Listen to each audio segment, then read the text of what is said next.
सोनम अपने बॉयफ्रेंड राज से प्यार नहीं करती थी और ये जो प्यार की जो खबर बताई जा रही है उसमें भी बहुत सारे दाव पेच हैं। क्योंकि जिस तरीके से कहा गया कि बॉयफ्रेंड राज जो कि 5 साल छोटा है, घर पर सबको दीदी दीदी कहता है और सोनम को भी दीदी दीदी कहता है, लेकिन अंदर की कहानी जब पुलिस वाले छानबीन कर रहे थे तो पता लगा कि इस प्यार मोहब्बत की कहानी में पूरा जो गेम है वो सिर्फ और सिर्फ पैसों का है। एक ऐसा पैसों का माया जाल जहां पर सोनम को लगा कि अगर राज से ये सारी चीजें छूट गई, राज से मिलना जुलना छूट गया तो लाखों की कमाई कैसे होगी। अब आप सोचेंगे कि घर का जो नौकर है वो किस तरीके से घर की मालकिन को लाखों रुपए का मुनाफा पहुंचा रहा है। तो दरअसल जो बॉयफ्रेंड राज है वो हवाला कारोबारियों से जुड़ा हुआ था और कमीशन के तौर पर सोनम को लाखों रुपए देता था और इसलिए सोनम को लगा कि अगर राज से वो दूर हो जाएगी तो बैठे बिठाए जो इतना मोटा मुनाफा मिल रहा था वो नहीं मिल पाएगा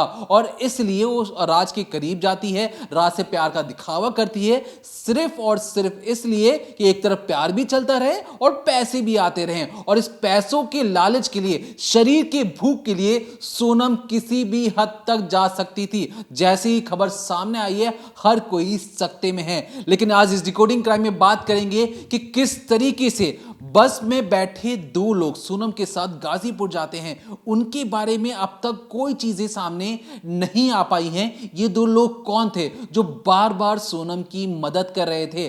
कहा तो ये गया था कि टैक्सी के सहारे इंदौर से वो गाजीपुर तक पहुंची है। बकायदा जो बॉयफ्रेंड जो राज है उसने 10 मिनट की जो डिलीवरी एप्स होती हैं उसके जरिए खाने पीने का इंतजाम कर कर अपनी गर्लफ्रेंड को इंदौर से आगे की ओर भेज दिया था। लेकिन फिर बीच रास्ते में ऐसा क्या हुआ कि सोनम को बस लेना पड़ा। उस बस में भी दो लोग कौन थे जो गाजीपुर तक लेकर जाते हैं, इसके बारे में भी अब तक कोई जानकारी सामने नहीं आई है। उस लड़की का बयान तो जरूर आ गया है, लेकिन इस डिकोडिंग क्राइम में और भी बात करेंगे कि किस तरीके से खाई में गिरने के बाद भी बहुत हद तक जो राजा रघुवंशी है उसकी बहुत सारे सामान लापता हैं, उसके बारे में कोई जानकारी नहीं मिल पाई है। कौन कौन सी ऐसी चीजें हैं जो खुद मेघालय पुलिस को टेंशन में डाल रही हैं कि अगर जज साहब ने पूछ लिया कि बताइए जो आपने वहां से चीजें बरामद की हैं वो सारी चीजें कहां हैं, गहने कहां हैं, फोन कहां हैं, उसके बारे में बात करेंगे। किस तरीके से मेघालय पुलिस पर भी सवाल उठ सकता है।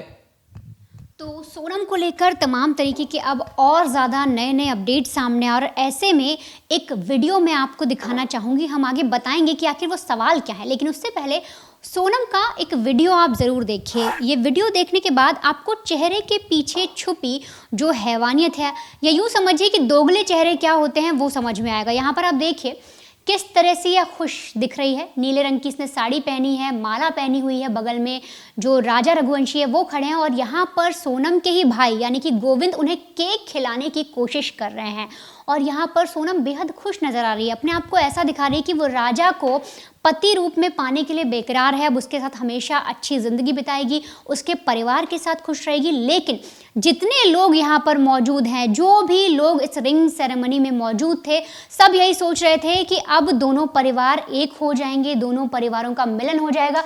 लेकिन ये लड़की, इसका चेहरा देखिए, जिसकी जो मुस्कान है उसके पीछे कितनी बड़ी शैतान छुपी हुई है, कितनी बड़ी हैवानियत का ये चेहरा है, जो पहले ही प्लान कर चुकी थी कि जिस लड़के से अभी अभी इसने रिंग पहनी है उसी का इसे कत्ल करना है। और बाकायदा पूरी प्रोसेस तैयार था, पूरा जो प्लानिंग था उसका जो खाका था वो तैयार था। एक एक कदम जो सोनम है वो प्लान के तहत रख रही थी। यहाँ तक कि सोनम जो है वो पकड़ी भी नहीं जाती। आप ये समझिए सोनम को कोई ढूंढ ही नहीं पाता अगर राजा, आकाश, विशाल तक की जो पूरी सुई है वो पुलिस तक ना पहुँचती, पुलिस उनको ना जोड़ पाती। इस पूरे केस में विशाल पकड़ा गया, आकाश पकड़ा गया, फिर राज भी पकड़ा गया, लेकिन जो सोनम है वो बकायदा एक एक जो कदम थी वो पूरे प्लान के तहत रख रही थी। उसे पता था कब क्या करना है और इसीलिए सोनम जो है वो पुलिस की पहुंच से काफ़ी दूर थी। उसने खुद जाकर सरेंडर किया। बकायदा उसका जो दिमाग है उसको समझने की कोशिश करिए कि 25 साल की लड़की कितनी बड़ी चालबाज है और इसकी जो चीज़ें हैं वो आपको पहले शुरुआत में ही दीपक ने बता दी किस तरीके से पैसे के लिए ये अपने बॉयफ्रेंड राज कुशवाहा का भी एक तरीके से यूज़ ही कर रही थी। अब बात करते हैं उन चीज़ों की जिनका मिलना बहुत ज़रूरी है। अगर वो चीज़ें नहीं मिली तो कहीं ना कहीं जो सोनम है, जो चाहती है कि कोर्ट में जाकर ये केस जो है कमज़ोर पड़ जाए और उसे आरोपी ना माना जाए, उसे हत्यारोपी ना माना जाए अपने ही पति का। क्योंकि सोनम जब सरेंडर करती है साफ तौर पे कहती है कि उसको किडनैप किया गया, उसको छीन कर ले गए, उसका सामान छीन कर ले गए, लूटपाट हुई है, पैसे ले गए। और तो और जब सोनम हनीमून पर जा रही थी तो अपने घर से कैश लेकर गई थी, अपने अकाउंट में उसने ट्रांसफ़र करवाए थे अपने मौसी के लड़के से, यानी इसके कज़न से, और साथ ही साथ कुछ गहने जो इसके शादी में जो भी इसे जेवरात मिले थे सब ये अपने साथ लेकर गई थी हनीमून पर। और वही सारा सामान अब पुलिस के पास नहीं है, सोनम के पास नहीं है, वो किसी के भी पास नहीं है। वो सामान जो है गायब हो गया है। जब पुलिस सर्च ऑपरेशन चलाती है इन लोग को ढूंढने के लिए मेघालय में और उस जो सोहरा का जो इलाका है वहाँ पर, तब आसपास जो होम स्टे था उसके पास 2 बैग ज़रूर मिलते हैं जिन्हें खंगाला जाता तो कुछ खास नहीं मिलता। जब राजा रघुवंशी की लाश मिलती है उसके पास भी जैकेट मिलते हैं, एक वीवो फ़ोन का स्क्रीन गार्ड जो होता है वो टूटा हुआ मिलता है, एक वॉच मिलती है, बाकी सामान गायब होता है। और तो और जो सोनम के पास जो चीज़ें थी, जो कैश था पैसे वाला, इसके अलावा जो उसके जेवरात थे वो गायब हैं, वो पुलिस को अब तक नहीं मिले। और सोनम से पूछा गया तो सोनम को भी उसकी जानकारी नहीं है। तो आखिर वो सामान कहाँ है? क्योंकि कोर्ट रूम में खड़ी होकर सोनम इसको अपने लिए यूज कर सकती है, वो अपने लिए फायदा बना सकती है इसे, और बता सकती है कि उसके साथ लूटपाट हुई है, उसका सामान भी नहीं मिल रहा और पुलिस वो ढूंढ भी नहीं पाई। क्यों? और इसमें सबसे बड़ा एक सस्पेंस ये भी है कि जो 2 लड़के गाजीपुर तक साथ गए थे इंदौर से, वो हैं कौन? क्या वो इसमें शामिल हैं? क्या वो कैश से भरा हुआ बैग, वो जेवरात इनको दे दिए गए हैं? क्या वो लड़के हैं या वो ऐसे कौन लोग हैं जो इसमें शामिल हैं सोनम के साथ? क्योंकि जो सोनम कि जब पूरा वारदात सामने है, जब सोनम की पूरी कहानी सामने है, जब पता लगा कि वो कातिल है, तो राजा के जो भाई हैं विपिन, वो सामने आए थे। उन्होंने कहा था कि मुझे नहीं लगता सोनम अकेली इसमें शामिल है, इसमें और भी लोग शामिल हैं। 3 लड़कों का नाम और आता है। फिर वो बोलते हैं कि ये इतने ही नहीं है, और भी लोग हैं, क्योंकि इतने लोग मिलकर इतनी तगड़ी प्लानिंग नहीं कर सकते और सारी प्लानिंग सटीक नहीं बैठ सकती कि पुलिस ही घूमती रह जाए। तो ऐसे में वो जो 2 लोग शामिल हैं, क्या वो भी उससे भी ज़्यादा लोग इस पूरी जो हत्याकांड बनाया गया, जो पूरी वारदात को गढ़ने के लिए कहानी बनाई गई, उस कहानी में क्या कई सारे किरदार हैं, जिसमें से जो 5 हैं वो तो अरेस्ट हो चुके हैं, पता लग गया कातिल हैं, 2 अभी और हैं, और क्या बाकी और भी लोग हैं जिन्होंने जहाँ पर इंदौर में सोनम जहाँ छुपी थी वो घर दिलाने में मदद की, गाजीपुर तक जैसे वो पहुंची वहाँ पर कोई उन्हें इंदौर के बस स्टॉप तक लेकर आया, कि और भी ऐसे कितने लोग हैं, कितने राज छुपे हैं इस पूरी कहानी में। क्या सोनम ने अपना पैसों से भरा बैग उन लोगों को दे दिया ताकि पुलिस गुमराह होती रहे और बाद में वो उसे अपना हथियार बनाकर इस्तेमाल कर सके? इसके अलावा अगर और अहम चीज़ों पर बात करें तो देखिए, ये जो आप रास्ता देख रहे हैं, जिस रास्ते पर दिखाई दे रहा है कि सोनम और जो राजा रघुवंशी हैं वो दिख रहे हैं, सोनम ने व्हाइट शर्ट पहनी है और ये ट्रैकिंग कर जा रहे हैं ऊपर की ओर। और इसी के बाद बोला जा रहा है कि 2 से ढाई बजे के बीच में सोनम ने इस पूरी वारदात को अंजाम दिया, अपने साथियों के साथ मिलकर अपने पति का कत्ल किया। जब वो टॉयलेट करने के लिए गया, पहले बात आई थी कि वो 3000 स्टेप ऊपर चढ़ के जाते हैं, वहाँ खाई होती है, सेल्फी लेने के बहाने वो पति का कत्ल कर देती है। लेकिन फिर जब पुलिस की थ्योरी, जब पुलिस पूरा इन्वेस्टिगेशन कर लेती है तो समझ में आता है, और पुलिस जब प्रेस कॉन्फ्रेंस करती है तो वो बताते हैं कि सोनम जो है वो एक ऐसी जगह पर पति को लेकर गई जो टूरिस्ट स्पॉट था, वहाँ पर लोग आते जाते थे। और जैसा कि राजा ने उस वक्त टॉयलेट जाने की बात कही थी, वो जब वॉशरूम जा रहा होता है तब वो अपने साथियों से कहते हैं कि अटैक करो, इसे मार दो, और उसके जो साथी थे वो जाकर उसके गले पर वार करते हैं, सिर पे पीछे से वार करते हैं। तो ऐसे में जब वो टूरिस्ट स्पॉट था तो क्या किसी ने भी नहीं देखा? क्योंकि जो पूरी वारदात हुई रात में नहीं हुई है, तड़के सुबह भी नहीं हुई है, दोपहर 2 से ढाई बजे के बीच में हुई है। टॉयलेट कर रहा होता है, पीछे से जो कातिल है वो यहाँ पर चलते आते हैं। कातिल काफी थके होते हैं और उसी दौरान सोनम उनको उकसाती है वो और कहती है हिट करो, जिसके बाद जो कातिल है वो ताबड़तोड़ राजा पर इस जगह पर वार कर देते हैं। ताबड़तोड़ वार करते रहते हैं। सोनम कहती है मारो मारो, और जो कातिल है वो राजा पर तेज धारदार हथियार से, वो हथियार जो गुवाहाटी में खरीदा गया था, उससे वार करते रहते हैं। राजा की मौत हो जाती है। उसके बाद जो डेड बॉडी है वो डेड बॉडी सोनम और तीनों कातिल उठाते हैं। पहले तीनों कातिल राजा की डेड बॉडी को उठाते हैं, लेकिन भारी होती है इसलिए नहीं उठती है। उसके बाद तीनों कातिल और सोनम वो राजा की डेड बॉडी को उठाते हैं और इस जगह पर यहाँ पर क्योंकि थोड़ी सी ऊंचाई है, सेल्फी पॉइंट है, यहाँ पर चढ़ते हैं सोनम और तीनों कातिल। राजा की जो डेड बॉडी है वो उनके हाथ में होती है। उसके बाद ये जो घनी खाई है, गहरी, बेहद गहरी इस खाई में जो राजा की डेड बॉडी है उसको वो फेंक देते हैं। उसके बाद यहां से सोनम और तीनों कातिल फरार हो जाते हैं। जब राजा पर अटैक किया गया तो राजा चिल्लाया नहीं होगा, क्योंकि आपने देखा कि राजा जो है वो जिम करता था, उसकी भी एक अच्छी फिजिक थी। यहाँ तक कि उनके भाई ने कहा कि जो राजा था वो अच्छा खासा 2-3 लोगों से बड़े आराम से लड़ सकता था, वो तो इन्होंने पीछे से वार किया। तो जब पीछे से अटैक किया गया तो राजा चिल्लाया ज़रूर होगा। तो क्या ऐसे में कुछ लोग और थे? क्या सिर्फ ये 3 लोग नहीं थे, आकाश, विशाल, ये जो 2 लोग गए थे मारने के लिए, इसके अलावा जो सोनम थी, क्या ये लोग नहीं और भी उनके साथी जो थे वो वहाँ मौजूद थे, जो निगरानी कर रहे थे, जो ये देख रहे थे कि कोई भी आसपास मौजूद ना हो, वॉशरूम के इलाके में कोई ना हो, स्टॉल अगर वहाँ पर हो तो वहाँ पर कोई मौजूद ना हो, लोगों को बरगलाने के लोगों का ध्यान भटकाने के लिए क्या और भी लोग इनके साथ शामिल हैं? क्योंकि सोनम की शातिरता को आप इस तरह से समझिए कि उसका जो बाकायदा प्लान था, उसने सोच लिया था कि जब पति का कत्ल हो जाएगा तो उसकी बॉडी जो है जब जंगल में पड़ जाएगी, डिकम्पोज हो जाएगी। जैसा कि राजा के भाई ने बोला कि वो अपने भाई की लाश को गले तक नहीं लगा सके आखिरी टाइम पे, क्योंकि उसमें जो कीड़े थे वो बजबजा रहे थे, उससे बदबू आ रही थी। तो सोचिए एक भाई के लिए कितना हृदय विदारक था। तो ऐसे में सोनम की चाल सोचिए कि उसे पता था कि वो अपने पति को जब इस पॉइंट पे मारेगी और फिर खाई में ढकेलेगी तो इसके बाद करीब करीब अगर 5-6 दिन बीत गए तो लाश पूरी तरीके से सड़ जाएगी। कुछ अगर जानवर वहाँ घूमते हैं तो वो खा लेंगे, चील, कौवे, इस तरह के जो पक्षी होते हैं वो खा लेंगे, और ऐसे में कीड़े लग जाएंगे, चेहरा समझ में नहीं आएगा। तो वो जानती थी कि बॉडी डिकम्पोज हो जाएगी, क्योंकि बिल्कुल ही बारिश होती रहती है लगातार, घने जंगल का इलाका है। और इसके बाद वो इंदौर चली गई, बड़ी ही चालाकी से वहाँ रहती, और फिर उसने सोचा था कि आराम से सिलीगुड़ी जाएगी, वहाँ नाटक करेगी, ढोंग करेगी, कहेगी मेरा सारा सामान लूट लिया गया है, मेरी सारी चीज़ें चली गई, मेरे पति को छीन लिया गया, मैं अबला हो गई हूँ, मैं विधवा हो गई हूँ, अब मुझे न्याय दीजिए, इस तरीके की बातें कहेगी। और उसने प्लानिंग भी ऐसी की, क्योंकि अब तक उसका जो बैग है कैश से भरा वो नहीं मिला, उसके जेवरात नहीं मिले हैं, और तो और राजा को किसी ने उस पॉइंट पर नहीं देखा, किसी ने चीखते चिल्लाते नहीं सुना। तो ऐसे में पुलिस के लिए चैलेंज है उन लोगों को भी पकड़ना, क्योंकि जब सोनम इंदौर बस अड्डे पर आती है, पहले कहा गया था टैक्सी पर आती है, लेकिन जब वो इंदौर बस अड्डे पहुंचती है वहां पर उसे उजाला नाम की एक लड़की मिलती है, और उजाला नाम की जो लड़की, उसे गाजीपुर जाना था, और वो बताती है कि सोनम ने उस वक्त अपने चेहरे पर मास्क पहना हुआ था और उसके बगल की सीट पर वो बैठ गई। और साथ ही साथ जब वो मास्क उतारती है तब लड़की को थोड़ा डाउट होता है कि उसने इस लड़की को कहीं देखा है, कहीं टीवी में देखा है, कहीं न्यूज़ में देखा है। पर किसी को भी पड़ोस में, कब आपके नेबर में कोई ऐसा बैठ जाए जो कातिल हो, आपने 1-2 बार न्यूज़ देखी हो, तो आप एकदम से डाउट नहीं कर सकते या चिल्ला नहीं सकते, तो परखने की कोशिश करती है। और ऐसे में उजाला ये भी बताती है कि जब वो यूट्यूब देख रही थी, कई सारे चैनल्स पे उसे सोनम और ये सारी खबरें दिख रही थी, तो बगल में बैठी लड़की यानी सोनम ने वो बंद करवाई थी कि मत देखो, ये सब देखने से दिमाग खराब हो जाएगा, नेगेटिविटी आती है।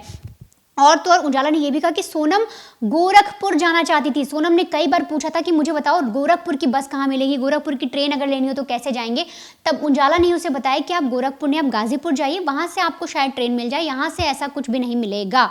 और जब उजाला अपने घर पहुंचती है, वहाँ पर जब वो देखती है कि गाजीपुर के एक ढाबे पर सरेंडर कर दिया एक लड़की ने, वो उसके बगल में ही बैठी थी, तब उसे पूरी कहानी समझ में आती है। तो आप देखिए ये जो सोनम है, जब इसे पता लग गया कि इसके सारे लोग पकड़े गए, इसके दोनों जो साथी थे वो पकड़े गए, इसका बॉयफ्रेंड पकड़ा गया, तब भी ये नेपाल भागने का प्लान बना रही थी। लेकिन बीच में परिस्थिति ऐसी बन गई, इसे पता लग गया कि अब भांडा फूट चुका है, अब कुछ कर नहीं सकते, तब भी इसने अपना प्लान ऑन रखा। ये गाजीपुर जाती ज़रूर है, लेकिन वहाँ पर भी एक ही रट लगाती है, खुद को बेसुध दिखाती है, खुद की हालत ऐसी दिखाती है कि कोई भी इस पर तरस खाए, और बार बार कहती है मेरे पति को मार दिया, मुझसे सब कुछ छीन कर ले गए, उन्होंने मुझे बचाने के चक्कर में अपनी जान दे दी, मैं तो बर्बाद हो गई। और रोते गाते ढाबे वाले से पूरी कहानी कहती है, ताकि पुलिस को भी बाकायदा बेवकूफ़ बनाया जा सके। क्योंकि सोनम ने सोचा था मेघालय पुलिस तो बेवकूफ़ बन गई, अब यूपी पुलिस को भी बड़े ही आराम से बना लिया जाएगा। देखिए इस पूरी कहानी में अगर आपने ध्यान दिया हो किस तरीके से जो प्लानिंग थी वो बिल्कुल परफेक्ट जा रही थी, लेकिन इस कहानी में बहुत सारे सवाल जो अजीब भी लग रहे हैं कि जिस तरीके से मेघालय पुलिस ने दावा किया कि देखिए वहाँ पे जो वो टॉयलेट करने गया, जो हमारे रिपोर्टर हैं वो ऑन ग्राउंड पर जाकर उस लोकेशन को दिखा भी रहे हैं, जिस तरीके से आप अपनी स्क्रीन पर देख रहे हैं, जो उन्होंने बताया कि ये जो टूरिस्ट वाला जो स्पॉट आप देख रहे हैं, इसी जगह से राजा को नीचे खाई में फेंका गया था। अगर आप इस पूरे इलाके को ध्यान से देखिए, ये एक टूरिस्ट पॉइंट है आसपास कभी ना कभी कोई एक शख्स तो होगा ही, और अगर कोई जो मारने भी जा रहा है तो उसके मन में ये डर जरूर होगा कि कोई दूर से उन्हें जरूर देख लेगा।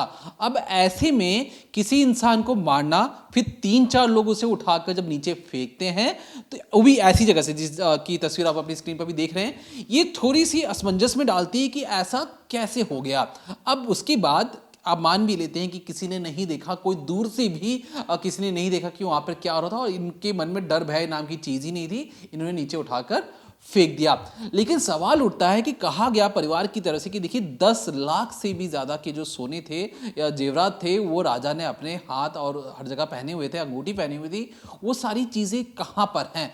अब कहीं ना कहीं अंदर खाने बहुत सारी बातें भी सामने आ रही हैं। पता ये भी लग रहा है कि शायद ऐसा हो सकता है कि सोनम की जो चीजें हैं वो राजा रघुवंशी को पता लग गई हो, उसके फोन में बहुत सारी ऐसी डिटेल्स हो, क्योंकि अब तक फोन का नाम मिलना कहीं ना कहीं ये चीजें दिखा रहा है कि राज जो कुशवाहा है प्लस सोनम की जो चीजें हैं, जो लेन देन की, जो पैसे को लेन देन के ऊपर जो जानकारियां थी, वो शायद राजा रघुवंशी को पता लग चुकी थी। फोन में कोई चीज ऐसी हो सकती है जिस वजह से गुस्से में आकर इन दोनों ने फैसला किया कि उसी को उठा के नीचे फेंको और फोन को गायब कर दो।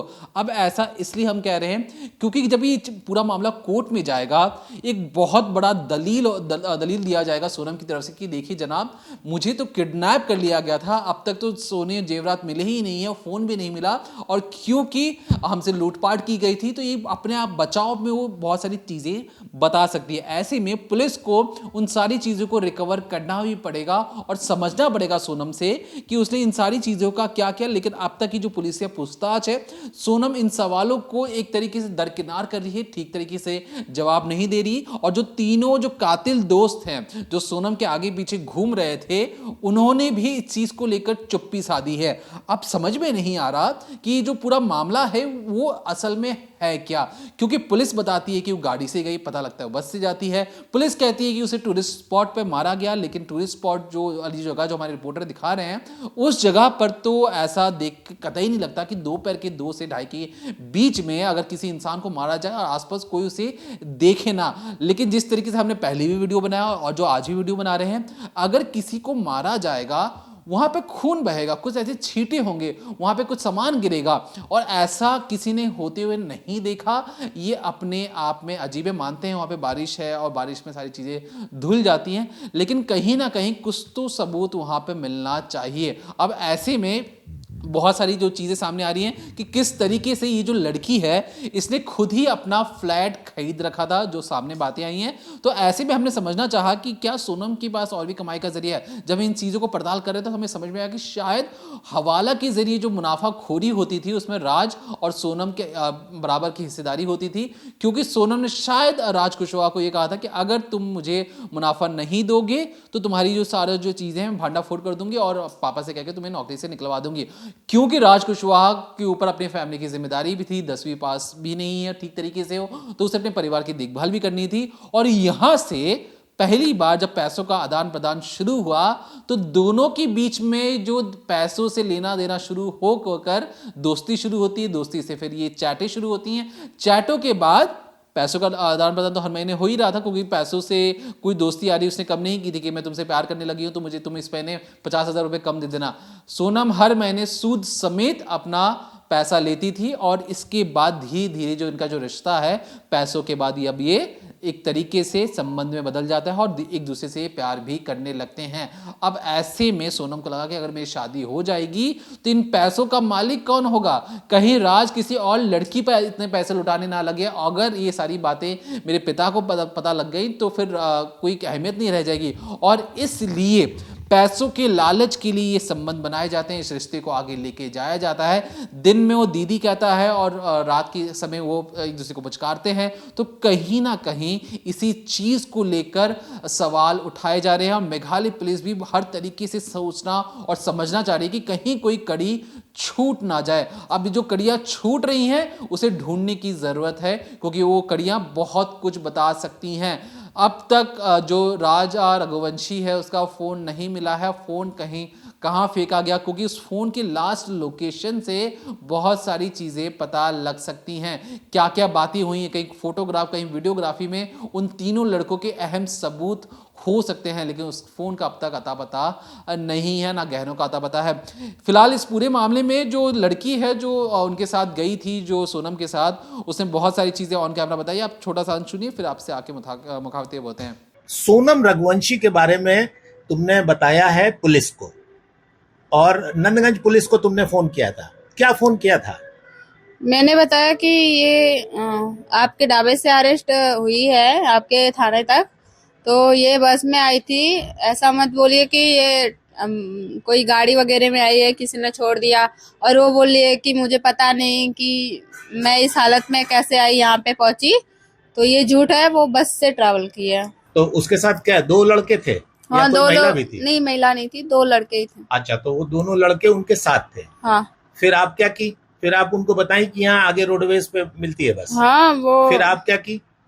फिर मैंने उसको बस स्टैंड पे बता बताया दी। कि 100 मीटर आगे जाएंगी तो बस स्टैंड है, और अच्छा, वहां आपने से बस मिल रोडवेज का जाएगी। पता बताया। हाँ, और फिर क्या हुआ? आप रोडवेज आ गई। मैं रोडवेज आ गई। 10 मिनट बाद वो रोडवेज पे आके वो भी बस उसी बस में आ गई। ये खिड़की यहाँ पे साइड में बैठी, कौन बैठा था? खिड़की साइड पे सोनम बैठी थी। अच्छा, फिर क्या हुआ? आप उसके साथ बैठी तो फिर क्या मोबाइल मांगा उसने आपसे? हाँ, मेरे से मोबाइल मांगा। मैं बोली अरे लो, मेरे फोन से फोन कर लो।